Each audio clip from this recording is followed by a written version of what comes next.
महाभारत अंक 3 राजा शांतनु के उत्तराधिकारी। तो जैसा हमने पिछले अंक में जाना, देवव्रत की भीष्म प्रतिज्ञा के बाद सत्यवती राजा शांतनु के पास आ गईं। राजा शांतनु ने सत्यवती से विवाह कर लिया। सत्यवती को पत्नी के रूप में पाकर राजा शांतनु बहुत प्रसन्न थे। समय बीता और राजा शांतनु और सत्यवती को 2 पुत्र हुए, जिनके नाम थे चित्रांगद और विचित्रवीर्य। पर आने वाला समय हस्तिनापुर के लिए सुगम नहीं था, क्योंकि अचानक राजा शांतनु स्वर्ग सिधार गए और दोनों राजकुमार तब बाल अवस्था में ही थे। पर राज्य के कार्यभार को आगे बढ़ाने के लिए परंपरा अनुसार हस्तिनापुर के सिंहासन पर सत्यवती के बड़े बेटे चित्रांगद को बिठाया गया। पर वह भी गंधर्वों के साथ युद्ध करते हुए वीर गति को प्राप्त हो गए। तदुपरांत विचित्रवीर्य को सिंहासन पर बिठाया गया और वह भीष्म के संरक्षण में राजकाज देखने लगे। पर विचित्रवीर्य इतने बली नहीं थे। जब वह थोड़े बड़े हुए तो काशी नरेश ने अपनी 3 पुत्रियों अंबा, अंबिका और अंबालिका का स्वयंवर रचाया। भीष्म उस स्वयंवर में गए और वहां जाकर उन 3 राजकुमारियों को अपने भाई के लिए हस्तिनापुर ले आए। हस्तिनापुर पहुंचकर जब भीष्म ने राजकुमारियों के सम्मुख यह प्रस्ताव रखा तो अंबा ने उन्हें बताया कि वह शाल्व नरेश से प्रेम करती हैं। यह सुनकर भीष्म अंबा को ससम्मान शाल्व नरेश के पास छोड़ आए और अंबिका और अंबालिका का विवाह विचित्रवीर्य से हुआ।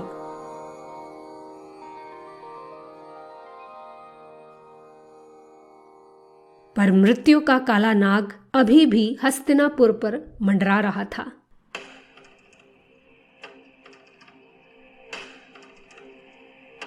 क्योंकि विवाह के कुछ ही समय बाद विचित्रवीर्य निसंतान ही मृत्यु को प्राप्त हो गए।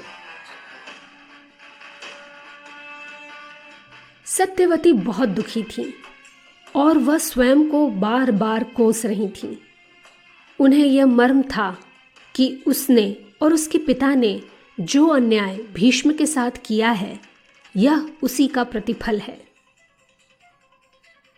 हस्तिनापुर का रिक्त सिंहासन देखकर उनका मन स्वयं को बार बार कोस रहा था। पर हस्तिनापुर के सिंहासन पर किसी को तो बैठना था। यह देखकर सत्यवती ने भीष्म से कहा, पुत्र, अब तुम्हारी प्रतिज्ञा का कोई औचित्य नहीं रहा। मेरे दोनों बेटे असमय काल का ग्रास बन गए हैं, इसलिए तुम राज सिंहासन पर बैठो और अपने भाई की विधवाओं से विवाह करो और वंश आगे बढ़ाओ। पर भीष्म ने विनम्रता पूर्वक कहा, माताश्री, मुझे अपनी प्रतिज्ञा तोड़ने की आवश्यकता नहीं है, क्योंकि अभी भी आपका एक और बेटा इस पृथ्वी पर विद्यमान है। सत्यवती अचंभे से भीष्म की ओर देखे जा रही थी। तो भीष्म ने मुस्कुराकर कहा, महर्षि व्यास माताश्री। तब सत्यवती को व्यास का ध्यान आया। जब सत्यवती अविवाहित थी तब पराशर मुनि से उन्हें एक पुत्र उत्पन्न हुआ था। यह वही व्यास हैं जिन्होंने कालांतर में महाभारत की रचना की। सत्यवती ने तुरंत एक दूत महर्षि व्यास के आश्रम में भेजा और उन्हें हस्तिनापुर बुलवा लिया। रानी सत्यवती का संदेश पाते ही महर्षि व्यास तुरंत हस्तिनापुर आ पहुंचे। सत्यवती ने महर्षि व्यास को अपने पास बिठाकर हस्तिनापुर की दुविधा बतलाई। महर्षि ने उन्हें धीरज बंधाते हुए कहा, माताश्री, आप दुखी न हो। आपने संकोच आज्ञा दें, मैं आपके हर आदेश का पालन करूंगा।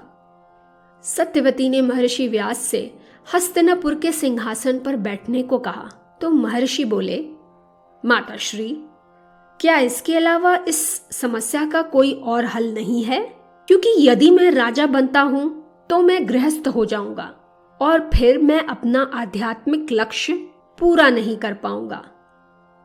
महर्षि का तर्क सही था, इसलिए रानी ने उसका प्रतिकार नहीं किया, लेकिन वह अभी भी पूरी तरह निराश नहीं हुई थी। उनके पास इस समस्या का एक और उपाय था, जो उन्होंने महर्षि से कहा।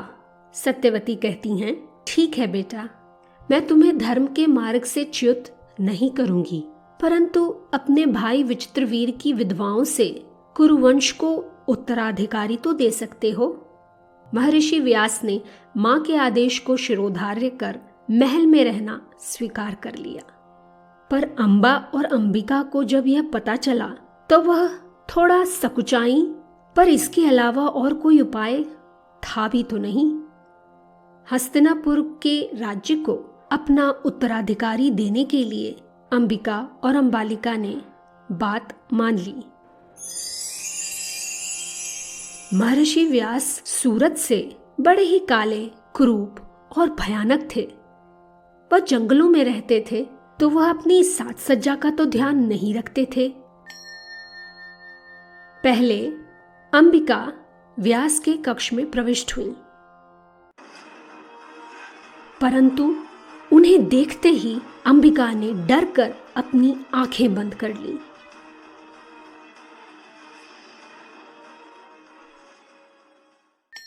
अंबिका के वहां से जाने के बाद महर्षि व्यास ने सत्यवती को बताया, मां, इससे जो पुत्र उत्पन्न होगा वह नेत्रहीन होगा। तो अंबालिका के व्यास के कक्ष में प्रविष्ट होने से पहले सत्यवती ने उसे पहले ही चेतावनी दे रखी थी कि कुछ भी हो जाए तुम अपनी आंखें बंद नहीं करना। अंबालिका ऋषि के कक्ष में अंदर जाती हैं। वह ऋषि के भयानक रूप को देखकर आंखें तो नहीं बंद की, पर वह इतना डर गई कि उसका चेहरा ही पीला पड़ गया। जब अंबालिका वहां से चली गई तो महर्षि व्यास ने रानी को बताया, मां, अंबालिका मुझे देखते ही पीली पड़ गई थी, इसलिए उससे उत्पन्न पुत्र का रंग पीला होगा।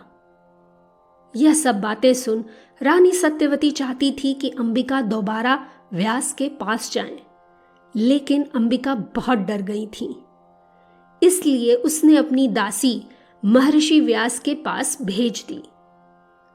अंबिका की दासी बुद्धिमान और निडर थी, इसलिए महर्षि व्यास से मिलते हुए उसे ना तो किसी प्रकार का डर था और ना ही हिचकिचाहट। जब वह दासी महर्षि व्यास के कक्ष से चली गई तो उन्होंने सत्यवती से कहा, इसका पुत्र बुद्धिमान, ज्ञानी और राजनीति की समझ रखने वाला होगा। अपनी माता सत्यवती की मनोकामना पूरी कर महर्षि व्यास अपने आश्रम लौट गए। उधर हस्तिनापुर में तीनों गर्भवती युवतियों ने निर्धारित समय पर एक एक पुत्र को जन्म दिया। महर्षि व्यास की भविष्यवाणी के अनुसार अंबिका का पुत्र नेत्रहीन पैदा हुआ। इस पुत्र का नाम धृतराष्ट्र रखा गया। अंबालिका के पुत्र का रंग एकदम पीला था, इसलिए रंग के अनुरूप उसका नाम पांडु रखा गया। अंबिका की दासी के सुंदर स्वस्थ शिशु का नाम विदुर रखा गया। तीनों शिशु भीष्म की देखरेख में बड़े होने लगे। समय बीता। धृतराष्ट्र सब भाइयों में बड़े थे, पर हस्तिनापुर के राज सिंहासन पर पांडु बैठे, क्योंकि धृतराष्ट्र अंधे थे और विदुर को हस्तिनापुर का महामंत्री बनाया गया। तो आज की कथा यहीं तक। आगे की कथा जानने के लिए हमारे चैनल से जुड़े रहिएगा। मिलते हैं अगले अंक में। तब तक के लिए मुझे यानी रुचिरा चंद्रा को दीजिए अनुमति। नमस्कार।